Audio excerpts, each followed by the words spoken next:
The new Essenes. Beloved one, I would speak with you about your ancestry, your spiritual ancestry, not the biological ancestry. That is important, yes, in a lineage. It is important as it will bring up issues which you want to look at.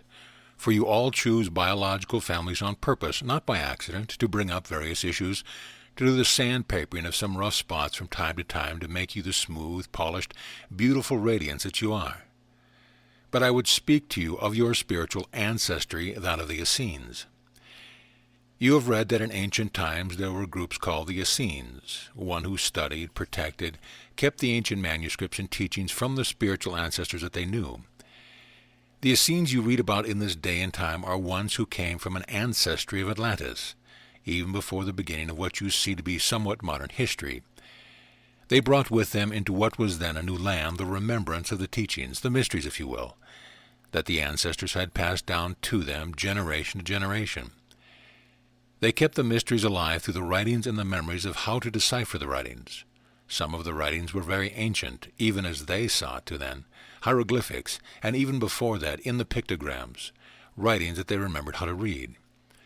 This was passed down from one generation to another, keeping the learning alive. Now, within the Essenes, and this is a broad term, you had, as you have had in this day and time with any of your groupings, on the one hand, those who were very strict in their outlook of what had to be, and the daily activities had to be celebrated in a certain way. There was the rising up early in the morning, which is still a good thing to do. Some of you do it, some of you do not.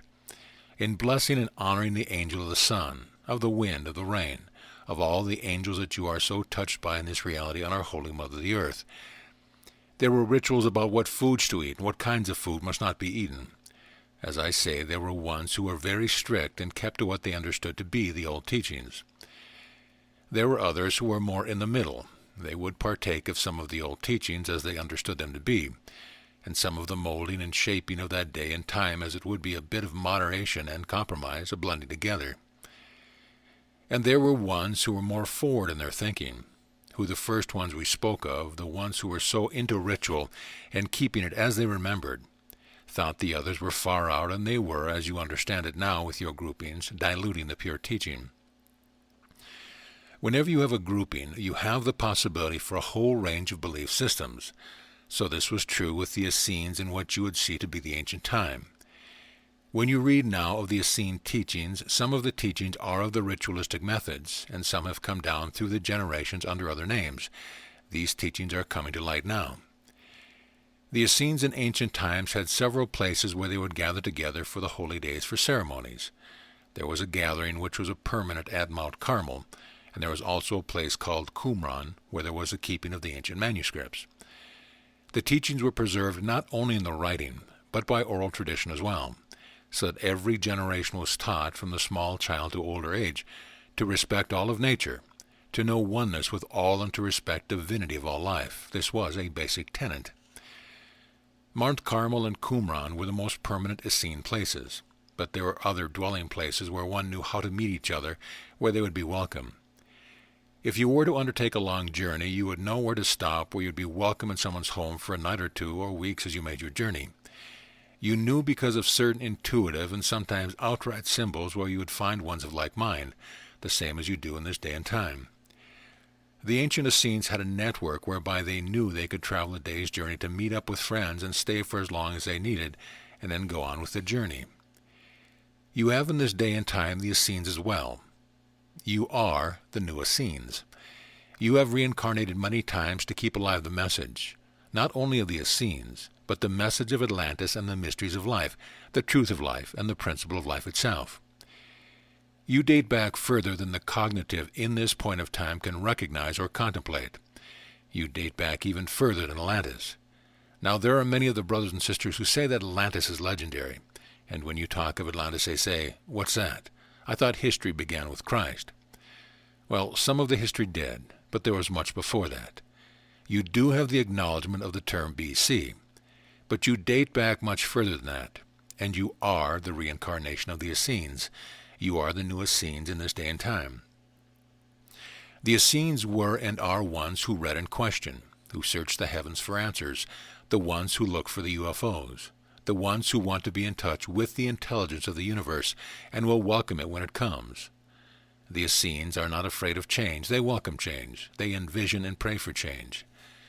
The Essenes have been the ones who would do the daily living as the other brothers and sisters were doing, much as you do in this day and time.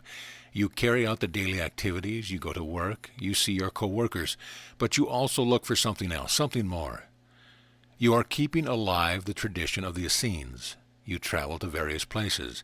You plan a journey, you look at your roadmap and you say, I can travel this far in a day, and I know a friend or a friend or a friend, and I can stop off and see them, or I can stay in a motel near them and have dinner with them.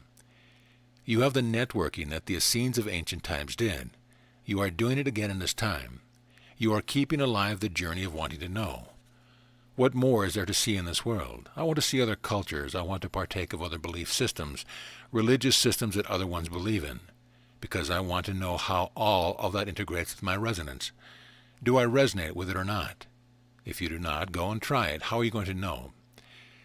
The Essenes were very knowledgeable of the cultures of various places from their travels, and they were knowledgeable about the mysteries of light and energy, of long life in their prime that had been passed down from ancient times.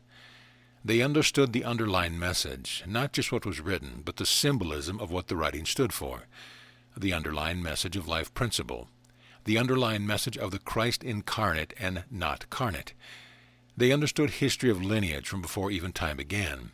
This was a heritage that had been accepted. It is a heritage that you have kept alive even in the darkest of times. When you were in what is called the Dark Ages, you kept alive the flame of knowledge. Many of you served in special groupings known as the monasteries, because you wanted to and did copy ancient manuscripts. They were sacred to you. You knew that it was important to keep them. Even when others of the villages and towns would come to take away and burn some of the old writings, you always managed to secrete away a copy or two somewhere to keep the knowledge alive. There was great sorrow when there was the burning of the Library of Alexandria. There was great sorrow to the ones who knew the mysteries and treasured the mysteries of those writings. But know you that there was a literal underground library that was kept, and you were part of that. You knew the secret caverns under the ground, and you knew how to secrete away in various locations all of the ancient manuscripts in earthen jars sealed airtight so that they would not be lost. Even unto this day and time there were some which have not yet been found, but will come to light.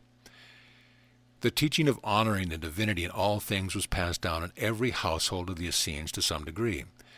From the time when the smallest ones would come out of the cradle and start to learn about the world, you would teach them, along with the spiritual teaching, that there is the physical world and how to get along in it, and how not to walk into a wall if you do not how to make it into spacious enough. But you also taught them the secrets of how to make the wall spacious, to know yourself one with the molecules of the wall, so that if it be necessary you could walk through the wall. So you say unto me, well, Jeshua, if I knew how to do that in that lifetime, why don't I know how to do it in this lifetime?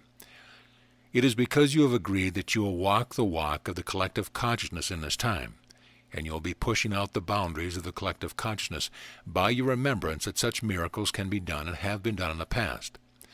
But the collective consciousness you have agreed to will be part of in this day and time has not reached the remembrance yet. You are evolving even by asking the question. As the Essenes, you were taught the mysteries at a very early age. If it fit in with the culture, you would use those mysteries. If it did not fit in with the culture, it was going to be too much of a culture shock. You would not flaunt these miracles in front of others. But if it was necessary that you disappear from a crowd, you knew how to do it, as I did several times. You knew how to melt into the crowd and disappear. When one would turn around, you were not there. You knew how to do that because it was taught you in the Essene tradition. You have read about the initiations that the Essenes went through.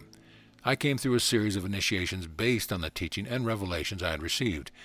You say to me now, but these initiations, I wouldn't know how to do them. I say unto you, you come through initiations in this lifetime. Initiation means beginning. It means moving into a new chapter of life. It is an initiation when you're first born and you take on physicality. You lie there in a cradle and you look around, you say, what is this? Later on, when one speaks to you, will wonder what those sounds are. Why do the bigger ones speak to me? There must be a mystery here. As you begin to learn the language of the parents, it is an initiation. As you learn to walk, falling down once in a while, it is an initiation.